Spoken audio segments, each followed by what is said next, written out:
ស្ដីបងប្អូនគ្នាថ្ងៃនេះខ្ញុំមករៀបចំកម្មវិធីសម្រាប់គ្រប់គ្រងហាងម៉ាត់ហាងដេប៉ូបោះដុំគ្រឿងសម្អាងនេះជាសិតឧបករណ៍ដែលខ្ញុំរៀបចំដែលមានជាម៉ាស៊ីនកុំព្យូទ័រមុខក្រោយហើយនឹងម៉ាស៊ីន print label ម៉ាស៊ីន print barcode នេះសម្រាប់ម៉ាស៊ីន print barcode ហើយនេះម៉ាស៊ីន print វិក័យប័ណ្ណជាមួយនឹងកម្មវិធី Boray Technology ហើយនឹងម៉ាស៊ីននេះគេដាក់លុយហើយនឹងប្រដាប់បាញ់បាកូដអានេះគឺអីវ៉ាន់នៅក្នុងហាងគឺមានច្រើនចេះអញ្ចឹងសម្រាប់ការលក់គឺងាយគឺយើងប្រើបាញ់បាកូដទៅលើនេះអីវ៉ាន់យើងមកអញ្ចឹងយើងអាចគិតលុយបានហើយយើងមានសិតជាលក់ដុំលក់រាយនេះលក់6កំប៉ុង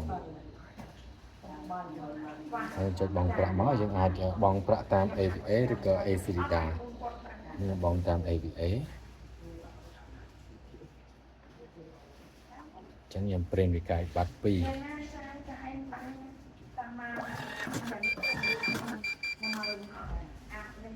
ទាំងពីរវិក័យប័ណ្ណអត់ត្រូវមិនដៃប្រាប់ត្រូវអើយតែលក់ចឹងសម្រាប់បងប្អូនដែលចង់បានកម្មវិធីសម្រាប់គ្រប់គ្រងហាងបោះដុំលក់រាយឬក៏ឧបករណ៍មួយសិតនេះគឺអាចទៅតមកក្រុមការងារខ្ញុំបាន